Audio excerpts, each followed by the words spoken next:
C'est un rendez-vous auquel vous êtes désormais habitué, celui de la santé. C'est avec Mouhamadou Oumfa, co-présentateur de l'émission Votre santé, votre avenir sur VO Afrique. Bonsoir Mouhamadou. Bonsoir John.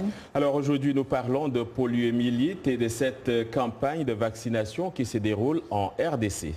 Oui, John, il y a une campagne qui se déroule cette année. Eh bien, c'est parce qu'il y a eu une vingtaine de cas de polio qui ont été enregistrés cette année en RDC, alors que le pays avait été proclamé exempt de circulation du poliovirus sauvage depuis 2015. C'est vrai, John, la polio est maintenant une maladie rare. D'ailleurs, selon l'OMS, le nombre des cas de poliomyélite a diminué dans le monde de plus de 99% depuis 1988. Mais l'OMS avertit que tant qu'un seul enfant reste infecté, tous les autres, dans tous les pays, risquent de contracter la maladie.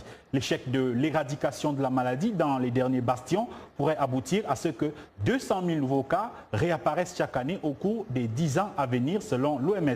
Et donc la vigilance doit rester de mise, tout l'intérêt de la campagne de vaccination qui se déroule dans le pays en ce moment, surtout parce que, John, il faut bien le préciser, il n'existe pas de traitement contre la polio, il n'y a que la prévention.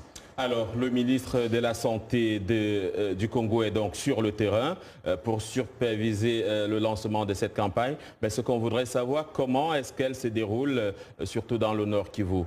Oui, il faut préciser, John, que cette campagne va se dérouler dans 16 provinces du pays. Elle va cibler les enfants de 0 à 5 ans. Et l'une des provinces concernées, c'est le Nord Kivu, où justement a été lancée cette campagne. Et dans cette province, des zones affectées par l'épidémie d'Ebola ont été temporairement exclues et les enfants n'y seront vaccinés que lors d'une seconde phase, quand l'épidémie aura été maîtrisée. C'est ce qu'a confirmé le ministre de la Santé, le docteur Oli Ilunga, qui a été interviewé par notre correspondant sur place. Regardez.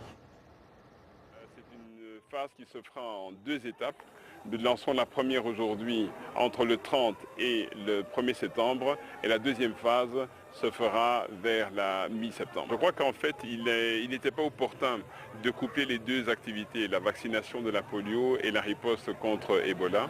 Et donc en fait, les zones qui sont omises seront reprises en fait dans la deuxième phase, certainement au courant du mois d'octobre. Et pour finir, Mouhamadou, peut-être on aurait dû commencer par là. C'est quoi la polio?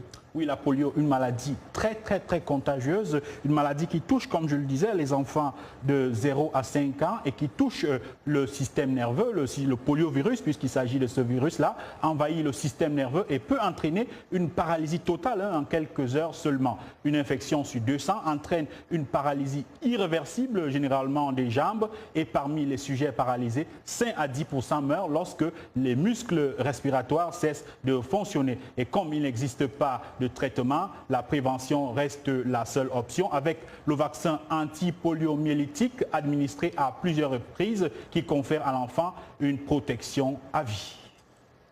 Merci Mouhamadou Oumfa. Je rappelle donc que vous êtes co-présentateur de l'émission Votre santé, votre avenir. On va poursuivre.